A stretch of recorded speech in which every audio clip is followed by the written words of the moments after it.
I caught my wife's boyfriend throwing a punch at me in my own kitchen. That's where this story starts. My name is Marcus Wright, and I'm 34 years old. 12 years I've worn the badge. FBI Special Agent. I've sat across interrogation tables from terrorists, traffickers, men who'd gutted families and slept soundly after. I've stared down the worst humanity has to offer without flinching. But nothing prepares you for the moment you walk into your own home and find a stranger's fist coming at your face while your wife screams at you to leave. I didn't feel heartbreak in that moment. I didn't feel shock. I felt white-hot clarity, cold certainty. These two people, Claire, my wife of 9 years, and Todd, the man she'd invited into our home, had just made the worst mistake of their lives. They thought I was weak, absent, an easy mark. They had no idea who they'd just attacked. But they were about to learn what happens when you cross a federal agent who knows exactly how to deliver justice. Before I go any further, let me know in the comments where in the world you are watching from, and make sure to subscribe, because tomorrow I will share a story you don't want to miss. But let me start from the beginning. It was supposed to be a surprise. I'd wrapped up a 6-week undercover operation in Miami 2 days early and caught a red-eye to Baltimore. The whole flight home, all I could think about was sleeping in my own bed, eating something that wasn't gas station food, and holding Claire. 9 years of marriage, and I still got that flutter thinking about walking through the door and seeing her face light up. I pulled into the driveway at 10:30 on a Tuesday morning. Her car was there. That was odd. She taught 3rd grade and should have been at school by now. Maybe she'd called in sick. Good, I thought. We'd have the whole day together. I came in through the garage, quiet out of habit more than intention. The kitchen was empty, but there were 2 coffee cups on the counter, both still warm. That's when I heard them. Voices from the living room. Claire's laugh, that nervous one she did when she was uncomfortable, and a man's voice I didn't recognize. I stepped into the doorway and froze. Claire was on the couch. There was a man sitting close to her, too close. His hand was on her knee. She saw me first. Her face went white. Then the man turned around. He was maybe 42, built like he'd spent too much time in a gym and not enough time thinking. He had that swagger, that puffed-up confidence of a man who'd never faced real opposition in his life. "Claire," I said, my voice flat. "Who is this?" She stood up fast, hands shaking. "Marcus, you're not supposed to be here." "That doesn't answer my question." The man stood up too, and I watched his whole demeanor shift. He looked at me like I was the intruder, in my own house. "So you're the husband," he said, almost amused. "The guy who's never around." "Get out of my house." He laughed. Actually laughed. Then he looked at Claire like I wasn't even there. "This is what you're worried about." "This guy?" Claire grabbed his arm. "Todd! Don't—" Todd. So he had a name. "Listen, pal," Todd said, stepping toward me. "Claire told me all about you. Always gone. Always working.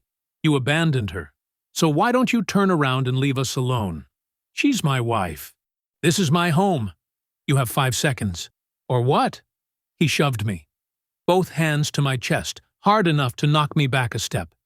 That was his first mistake. "Touch me again," I said quietly, "and I will end you." He smirked and swung. He was strong but sloppy. I slipped his punch, grabbed his wrist, torqued it behind his back, and drove him face first into the wall. He hit hard enough to crack the drywall. I held him there, my forearm across the back of his neck. "You're under arrest," I said. "For what?" "Assault on a federal officer." I pulled my badge from my jacket and held it where Claire could see it. "FBI, and you just committed a felony in front of a witness." The color drained from his face. "Wait, I didn't know." "Doesn't matter. The law doesn't care what you knew." Claire was crying now. "Marcus, please, let him go. He didn't mean—" I looked at her. Really looked at her. 9 years, 2 miscarriages, the mortgage I'd paid alone while she got her teaching degree, the anniversaries I'd missed, yes, but also the ones I hadn't, the vacations, the Sunday mornings sitting on the back porch with coffee. All of it, erased by this moment. You knew exactly what he was doing here, Claire. You let him in. You told him about me. You let him think he could put his hands on your husband and walk away. I was lonely. No, you were selfish. And now you're going to watch what that costs you. I called 911 with one hand while keeping Todd pinned with the other. Dispatch recognized my badge number. 2 squad cars arrived in 8 minutes. They took Todd Jennings away in cuffs, still stammering about how he didn't know. After they left, Claire sat on the couch, sobbing. "How long?" I asked. "Marcus, how long?" 8 months. I nodded slowly. "Pack a bag. You're staying somewhere else tonight. Tomorrow I'm calling a lawyer. You can't just—" "I can. I am. You brought this into my home. You let him assault me. Now you'll live with the consequences." I waited until she left, then sat alone in my empty living room. My lip was still bleeding. My house was quiet. And I started making a list. I didn't sleep that night. I sat in my home office, running Todd Jennings through every database I had access to. What I found was almost too perfect. Todd Jennings, 42, real estate developer, divorced twice, both times with restraining orders filed against him. A string of assault charges, all pled down or dismissed. He'd put his first wife in the hospital. She'd recanted on the stand. The pattern was so clear it was almost boring. But here's what stopped me cold. Todd Jennings had a pending federal investigation attached to his name. Bank fraud, wire fraud, possible tax evasion connected to a shell company funneling money from foreign investors. The case wasn't mine, but I knew the agent running it. Gerald Whitlock. We'd come up through Quantico together. I called him first thing in the morning. "Marcus, I heard you caught a nasty one on the domestic side." News travels fast. "Assault on a Fed?" "Yeah, that circulates. What do you need?" "The Jennings case." "Where is it?" Gerald paused. "Why?" "Because he's been sleeping with my wife for 8 months. And I want to know if he's going to prison for what he did to her or for what he did to the federal government." Another pause, then, "Both, probably. We've had him boxed in for a while, just waiting on a few more wire confirmations. But the assault charge? That accelerates everything. He's going to get squeezed from multiple directions." "Good. Keep me posted. Count on it. Marcus, 12 to 20 years, combined. Maybe more if the judge wants to make an example." I hung up and sat back in my chair. Claire wanted Todd Jennings to rescue her from her boring marriage? Fine. Let's see how romantic federal prison looked, but the assault charge was just the beginning. Because Claire, my wife, the woman I'd trusted with everything, had one massive vulnerability she hadn't considered. She'd co-signed on our house, our cars, our joint accounts, and she was about to learn that in a divorce, when one party had committed adultery and conspired with a felon, the other party didn't have to play fair. Maryland courts could punish that. They could punish it hard. I called my attorney that afternoon. His name was Vince Hubert, an old friend from law school before I'd switched to the bureau. He specialized in divorce cases. The uglier, the better. "Marcus," he said when he picked up, "I was wondering when I'd hear from you. You know? Half my office knows. Fed gets attacked in his own home by his wife's boyfriend. That's the kind of story that spreads. Then you know what I need." "I do. Come in tomorrow morning. Bring everything. Financials, records, her emails if you can get them. I can get them. Legally? Vince, she's still on my family plan. Her passwords are saved on the shared computer. I'm not breaking any laws. Then bring them. And Marcus, whatever you're feeling right now, sit with it tonight. Make sure you want what comes next. I know exactly what I want." "What's that?" Everything. I want her left with nothing, and I want him in prison.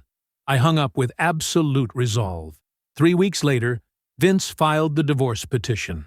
The grounds were simple: adultery and conspiracy to commit assault. The exhibits were devastating. Vince attached screenshots of Claire's emails with Todd, 8 months of messages detailing their plans to meet, their complaints about me, and most damning of all, a conversation from 2 weeks before the assault where Claire told Todd she wished I'd just disappear. That one line would cost her everything. Maryland was an equitable distribution state, meaning the court would divide assets based on fairness, not automatically 50-50. And in cases where one spouse had committed egregious misconduct, fairness could tilt heavily in one direction. Claire hired an attorney, a woman named Leslie Parker, who had a reputation for aggressive tactics. But aggressive didn't matter when the facts were this lopsided. At the first hearing, Judge Rosemary Ashford, a no-nonsense family court veteran, looked at the emails and looked at Claire with something close to disgust. "Mrs. Wright," the judge said, "let me be very clear. The evidence before me suggests a sustained pattern of betrayal and, frankly, reckless disregard for your husband's safety. I'm granting his motion for exclusive use of the marital home effective immediately. You will vacate by Friday." Claire started crying. Her attorney requested a continuance. Denied. By month 2, the financial discovery was complete. And it revealed something Claire hadn't wanted me to find. She'd been funneling money to Todd. Small amounts at first, a few hundred here and there, then larger. $8,000 in the last 3 months alone. Money she'd taken from our joint savings without telling me. "That's dissipation of marital assets," Vince told me, grinning like a shark. "She used your money to support her affair. In Maryland, the court can make her reimburse you, and then some." Meanwhile, Todd's federal case was accelerating. Gerald called me with updates every few days. The wire fraud evidence was airtight. The bank records showed clear patterns of money laundering through his shell company. They were preparing to indict. "He's looking at 10 to 15 years, Gerald said. "And that's before we add the assault charge. That's another 2 to 5. Will it run concurrent? Probably not. The assault was on a federal officer. The U.S. attorney wants to make an example. Good." The deposition was scheduled for a Thursday afternoon in early May. Claire sat across from Vince and me with Leslie beside her. She looked thinner, tired. I felt nothing. Vince started with the basics: dates of the affair, locations, witnesses. Claire answered quietly, glancing at me like she expected mercy. She wouldn't find it here. Then Vince pulled out the emails. "Mrs. Wright, can you identify this correspondence?" She looked at the printouts. Her face went pale. "This is... Where did you get this?" "Your husband had legal access to the shared family computer. These emails were stored in the browser. Can you confirm you wrote them?" Leslie objected. Overruled by the court reporter's note. This was discovery, not trial. "Mrs. Wright, please answer." "Yes, I wrote them. Including this one, dated February 14th of this year. Valentine's Day, where you wrote to Mr. Jennings, and, I quote, 'I wish Marcus would just disappear. Then we could be together without all this sneaking around.'" Claire's hands were shaking. "That's not... I didn't mean..." "What did you mean, Mrs. Wright?" I was frustrated. I didn't want him dead. But you did want him gone. You wanted your husband out of the picture so you could be with a man who has multiple assault charges, 2 restraining orders, and a pending federal indictment. Is that correct? Silence. "Mrs. Wright?" She looked at me. Really looked at me. Searching for something. Forgiveness, maybe. Understanding. I gave her nothing. "Yes." The divorce was finalized in August. Judge Ashford awarded me the house, both cars, and 80% of our liquid assets. Claire was ordered to reimburse me for the money she'd funneled to Todd, plus attorney's fees. She walked away with her clothes, her teaching salary, and a ruined reputation. Her family stopped speaking to her after the emails went public in court records. Her sister, Diane, actually called to apologize to me. "I didn't know," Diane said. "She told us you were the problem. I'm so sorry, Marcus." "Don't be. You believed your sister. That's what family does." "She's not my sister anymore." I hung up and felt nothing. Not vindication, not pity, just a clean, simple satisfaction that the truth had finally landed where it belonged. Todd Jennings was indicted in September. 12 counts of wire fraud, 8 counts of bank fraud, and 1 count of felony assault on a federal officer. His attorneys tried to negotiate a plea deal. The U.S. attorney rejected it. Trial was set for January. By October, I was feeling something I hadn't felt in months: peace. I'd taken leave from the bureau, personal time, no questions asked. I spent my days fixing up the house, stripping away every trace of Claire. New paint, new furniture. I even tore out the wall Todd's face had cracked, rebuilt it myself. There was something deeply satisfying about that. Taking a hammer to the drywall, ripping it down to the studs, putting it back together clean and whole. I remember the smell of fresh joint compound, the rhythmic scrape of the taping knife. It reminded me of helping my grandfather renovate his garage when I was 12. He'd taught me that if you wanted something done right, you did it yourself, and you didn't rush it. I wasn't rushing anything anymore. And then I got a call from an old friend. Her name was Marianne Sanders. We'd worked together on a task force in D.C. 5 years ago. Sharp, funny, fiercely intelligent. I'd always liked her. But back then, I was married, and she was too. "I heard about Claire," she said. "I'm sorry." "Don't be. I'm not. That's what I figured." She laughed, a warm, easy sound. "Listen, I'm in Baltimore next week for a conference. You want to grab dinner? Just as friends. I could use the company." "I'd like that." We met at a small Italian place downtown. She was already at the table when I arrived. Dark hair pulled back, easy smile, the kind of confidence that comes from knowing exactly who you are. We talked for 4 hours. About work, about life, about the parts of ourselves we'd hidden behind our marriages. Her husband had left her 2 years ago for someone younger. She'd rebuilt herself since then. Stronger, clearer. "You know what the worst part was?" she said, leaning forward. "I blamed myself for a long time. Like if I'd just been different, better, more interesting. He wouldn't have left, but that's not how it works. People make choices, and those choices say everything about them and nothing about you." I nodded slowly. "How long did it take you to believe that?" "About a year, maybe longer. You'll get there. It takes time, but you'll get there. I think I'm already halfway." "Good. That's good, Marcus." She told me about her job. She'd transferred to the cyber crimes unit, was working cases involving crypto fraud and ransomware.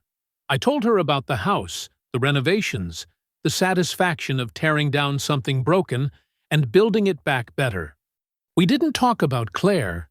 We didn't talk about Todd. We just talked like two people who'd been through the fire and come out the other side. When the check came, I paid before she could object. We walked out into the cool October night, and I walked her to her car. "Thank you for this," she said. "I needed it more than I thought."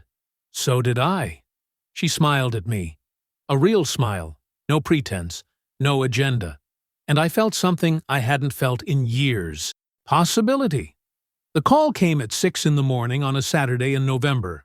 I was already awake, old habit from the bureau, sitting at the kitchen table with coffee and the news on low. My phone lit up. "Vince Hubert." I answered. "Little early for you." "Marcus, we have a problem." I set my coffee down. "What kind of problem?" "Claire filed a motion to reopen the divorce. She's claiming you coerced her testimony and obtained evidence illegally." I sat up straighter. "That's insane. Everything I submitted was legally obtained." "I know, but she's got a new attorney. Guy named Brody McGraw. Real pit bull. He's arguing the emails were accessed without her consent under Maryland's wiretapping statute. She was on my family plan. We had shared passwords. There's no expectation of privacy when you're using a shared computer on a shared account. I agree. Completely. But McGraw's going to drag this out. He knows the law, Marcus. He's just betting the judge will get tired of seeing us and split the difference to make it go away. It could take months, maybe longer. I stood up, phone pressed to my ear. And in the meantime? In the meantime, the judgment is frozen. Meaning? Meaning she doesn't have to pay you back. Not yet. Maybe not ever, if she wins. My hand tightened around the phone. She's not going to win. I don't think she will either. But this is going to cost you. More depositions, more filings, more court appearances. McGraw's entire strategy is to bleed you dry and hope you settle just to make it stop. I'm not settling. I didn't think you would. But I needed you to know what you're walking into. This isn't over, Marcus. She's not done fighting. I hung up without another word. For a long moment I just stood there in my kitchen. My kitchen. The one I'd fought for, the one I'd stripped down and rebuilt, and I felt the weight of it settle over me like a lead blanket. She wasn't done. After everything, after the emails, the deposition, the judgment, the public humiliation, Claire still thought she could claw her way back. She was going to drag me through the mud, cost me thousands more in legal fees, tie up my life in courtrooms and motions and appeals, all to undo what I'd earned. She wanted to paint me as the villain, the abusive husband who'd coerced her, trapped her, stolen her words, and weaponized them against her. I walked to the living room window and looked out at the street. Early morning light on the pavement. The neighbor's dog trotting past. Normal. Quiet. I'd fought so hard to keep this house, this life, this sense of control. And for one moment, just one, I felt despair. Not the sharp, cutting kind, the slow, heavy kind that makes you wonder if it's worth it. If maybe walking away would be easier. If maybe she'd finally win just because she refused to stop losing. Then I remembered who I was. FBI Special Agent Marcus Wright. 12 years on the job. I'd sat across from terrorists who'd planned to blow up federal buildings. I'd interrogated traffickers who'd sold children like livestock. I'd gone undercover with money launderers who would have put a bullet in my head if they'd known who I was. And not one of them had broken me. Claire thought she could. She had no idea what she'd just restarted. Because here's the thing about fighting someone like me. You don't just need to be willing to go the distance. You need to be willing to go further than I will. And there is no further than I will go when someone tries to take what's mine. She wanted a fight? Fine. She'd learn what it meant to fight a federal agent who had nothing left to lose. McGraw came out swinging. First motion landed 3 days after Vince's call. Motion to suppress all email evidence on grounds of illegal access. Second motion came 2 days later. Motion to dismiss the assault charge against Todd, claiming self-defense because I'd initiated physical contact. That one almost made me laugh. Then he started subpoenaing my colleagues. Derek Paulson, my partner on the Miami op. Samantha Lopez, my supervisor. Even Gerald Whitlock, who'd been running Todd's federal case. McGraw was fishing, hoping one of them would say something he could twist. That I was unstable, that I had anger issues, that I was the kind of man who'd drive his wife into another man's arms. None of them gave him what he wanted, but McGraw kept pushing. He filed a brief in late November painting me as an absent, abusive husband who'd abandoned Claire emotionally and financially. He claimed she'd sought comfort with Todd because I'd made her feel worthless. He even tried to argue that Claire's "Wish Marcus would disappear" email was a cry for help, not evidence of conspiracy. Vince called me after reading it. This guy's shameless. He's desperate, I said. He knows the facts don't support Claire, so he's trying to make this about me instead. It's not going to work. We've got phone records showing you called Claire every other night while you were undercover. We've got bank statements proving you paid every bill, every mortgage payment, while she funneled money to Todd. And we've got the hotel receipts, 23 separate occasions where she met Todd at the Marriott off I-95, all legally obtained through discovery. Exactly. McGraw can paint you however he wants. The evidence tells a different story. What about the witnesses? Vince paused. That's the part he's not ready for. Claire had confided in her co-workers. 2 of them, teachers at her elementary school, had agreed to testify. I didn't know their names until Vince told me. Angela Reese, 3rd-grade teacher. Gabriel Wild, history teacher who'd worked across the hall from Claire for 6 years. They'd watched her, listened to her, heard her brag about Todd, complain about me, laugh about how easy it was to hide everything. And now they were going to say it under oath. The hearing was scheduled for the first Thursday in December. Same courthouse, same courtroom, same Judge Ashford presiding. I sat beside Vince at the petitioner's table. Claire sat across the aisle with McGraw, thinner than I remembered, her face tight with tension. She glanced at me once. I didn't look away. McGraw stood and made his arguments. He talked about coercion, about illegal surveillance, about a husband who'd weaponized his badge to destroy his wife. He talked about Claire's fear, her isolation, her desperate need for connection. Judge Ashford listened without expression. Then Vince stood.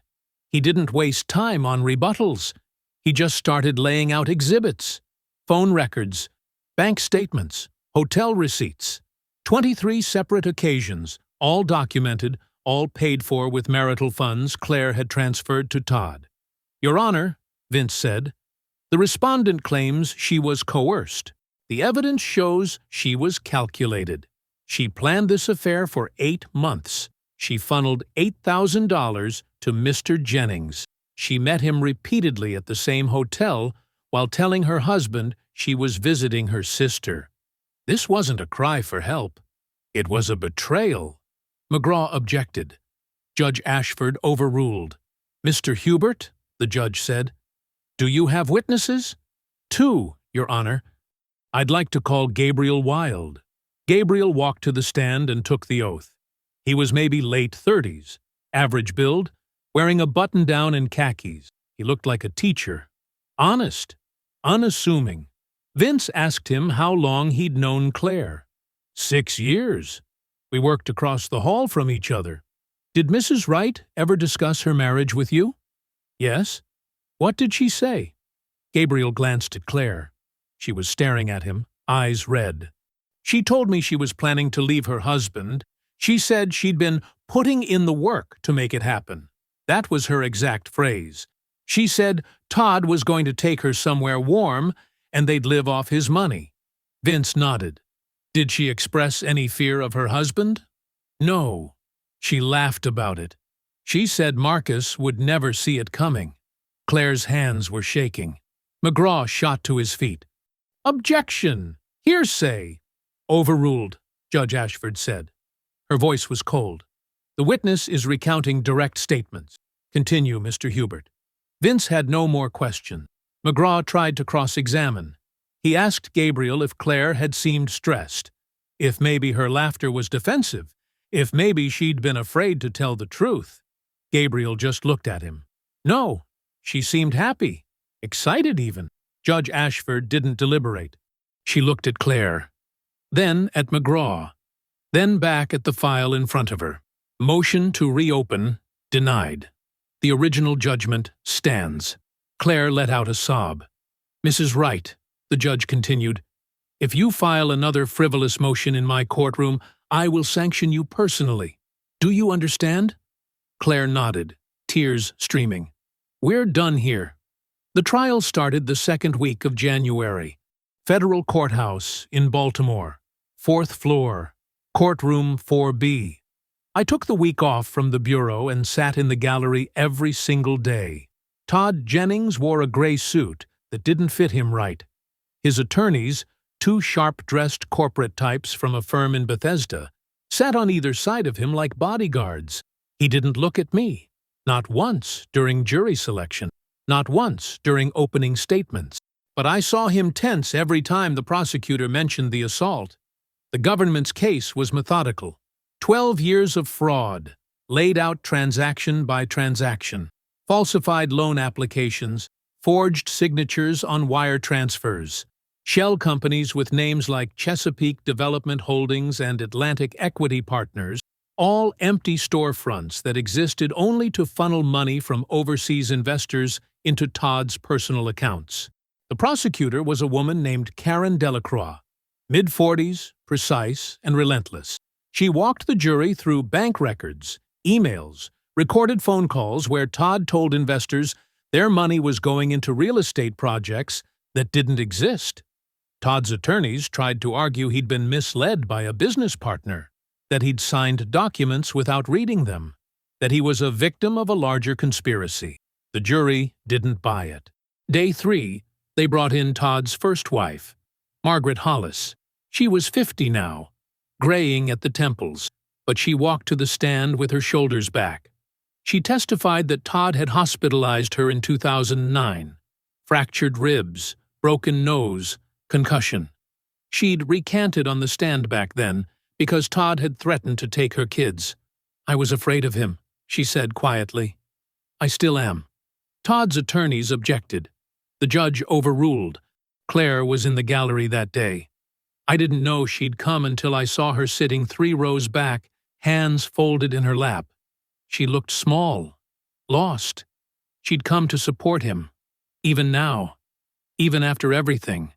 I didn't feel pity. I felt nothing. On day 9, the jury went out at 2 in the afternoon. They came back at 4:15. The foreman stood. "We, the jury, find the defendant, Todd Michael Jennings, guilty on count 1. Guilty. Count 2. Guilty. Count 3. Guilty.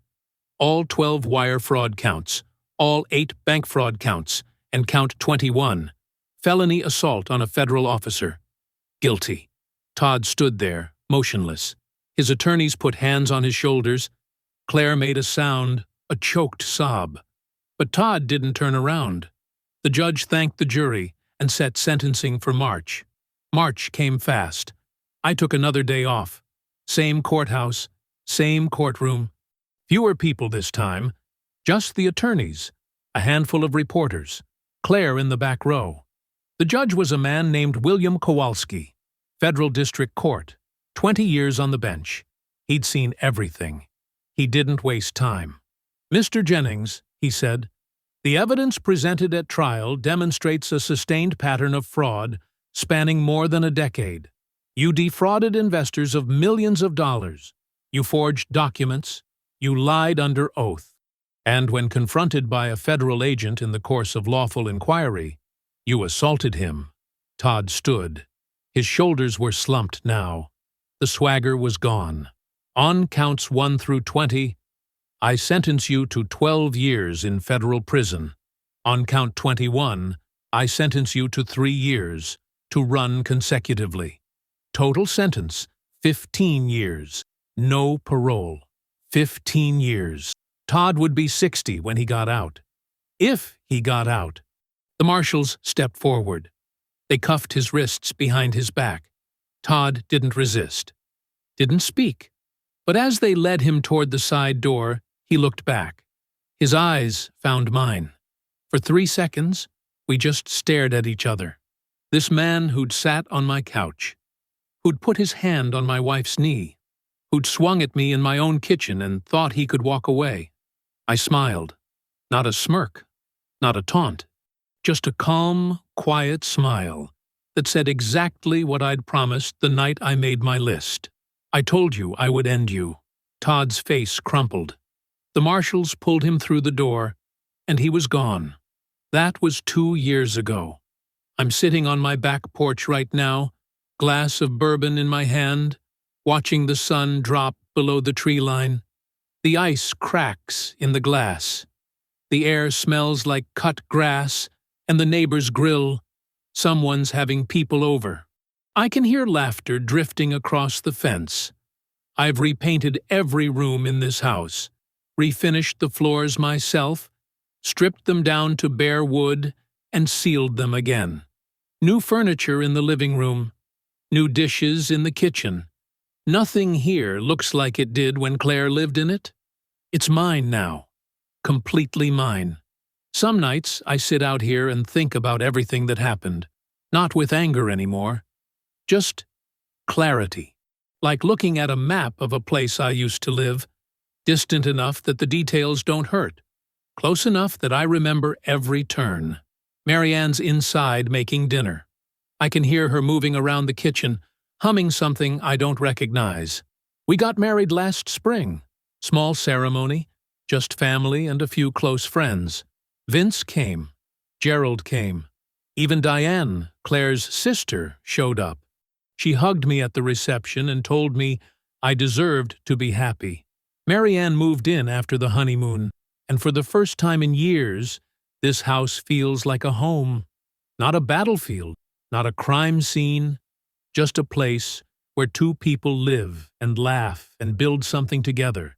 She's better than I deserve, smarter, funnier, more patient than I have any right to expect. She knows what happened, knows all of it, and she's never once looked at me like I'm broken. "You're not broken," she told me once. "You're just careful now. That's not a flaw." Maybe she's right. I went back to work at the bureau 6 months after the trial. Took me a while to get my head right, but once I did, I slid back into the rhythm like I'd never left. Got promoted last year, supervisory special agent. I lead a team now. 12 agents who trust me with their cases, their careers, their lives when things get dangerous. I'm good at my job. I always was, but I'm better at something else now. Protecting what matters. I used to think my career was the most important thing. The cases, the convictions, the work that kept me away from home and let Claire convince herself she was lonely. I know better now. Home isn't a place you leave behind. It's a place you defend. Claire lost her teaching job about a month after the divorce finalized. The school board didn't want the scandal. Parents were asking questions, and when the local paper ran a story about the case, they quietly let her contract lapse. Last I heard, she's substitute teaching now, living in a studio apartment in Glen Burnie. Her family still won't speak to her. Diane told me their mother tried once, called Claire last Christmas, but Claire spent the whole conversation blaming me, and Eunice hung up. "She hasn't changed," Diane said. "She still thinks she's the victim." About 6 months ago, Claire sent me a letter, handwritten, forwarded through Vince's office so she wouldn't have my address. I opened it, read the first line. "Marcus, I know you probably don't want to hear from me, but I think we should talk about what happened." I stopped reading, folded it up, walked to the trash can in the garage, and threw it away. She made her choices. She chose Todd. She chose betrayal. She chose to let a man assault me in my own kitchen and then spent months blaming me for the consequences. Now she lives with those choices. I don't owe her closure. I don't owe her forgiveness. I don't owe her a conversation about what happened, like it was some mutual tragedy we both endured. What happened was simple. She broke something, and I made sure she couldn't pretend it didn't matter. Marianne steps out onto the porch, 2 plates in her hands. "Dinner's ready."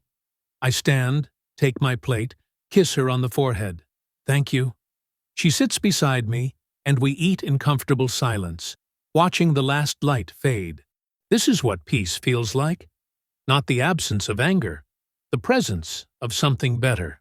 I'm standing in the living room when I notice it. The photo Marianne framed and hung above the mantel last month. Our wedding. Small ceremony, late spring, cherry blossoms just starting to fall. In the picture, I'm smiling. Really smiling. Not the polite, tired smile I'd worn through most of my marriage to Claire, the one that never quite reached my eyes. This one's real. I pick up the frame, run my thumb along the edge. 2.5 years from that bloody morning in the kitchen to this moment. 2.5 years of methodical destruction, legal warfare, and absolute resolve. And here I am, married to someone who actually sees me, living in a home that's finally mine, leading a team at the bureau that respects what I've built. It wasn't luck. It wasn't fate. It was strategy, patience, and a refusal to be the victim Claire and Todd thought I'd be. Todd Jennings is at FCI Cumberland right now. Federal time, no parole. I don't think about him much anymore. He's just a footnote. A cautionary tale about what happens when you underestimate the wrong person. I remember the way he looked at me that first morning. Like I was nobody. Like I was just some guy who worked too much and didn't pay attention. Like I'd roll over and let him take my wife, my home, my life. He didn't know who he was dealing with. Neither did Claire. She thought I was weak because I wasn't there. She convinced herself my absences meant I didn't care, that she was justified in seeking comfort somewhere else. Todd thought I was weak because he didn't see me coming. He swung first, thinking that made him the alpha, the one in control. They were both wrong. I'm not weak. I'm patient. And when someone I trusted tried to destroy me, when someone I'd loved and supported and built a life with decided to throw it all away for a man with a history of violence and fraud, I didn't collapse. I didn't retreat. I didn't beg her to stay or ask what I'd done wrong. I dismantled them, piece by piece, with the same precision I use on every federal case. You know what people don't understand about revenge? They think it's about emotion, about rage or hurt or some deep need to make someone suffer. It's not. Real revenge is about consequences, about making sure the people who wronged you face the full weight of what they've done, about refusing to let them walk away clean while you're left picking up the pieces. That's not cruelty. That's justice. And justice, when you know how to deliver it, feels exactly like it should. Claire thought she could rewrite the story, paint herself as the victim of an absent, emotionally unavailable husband.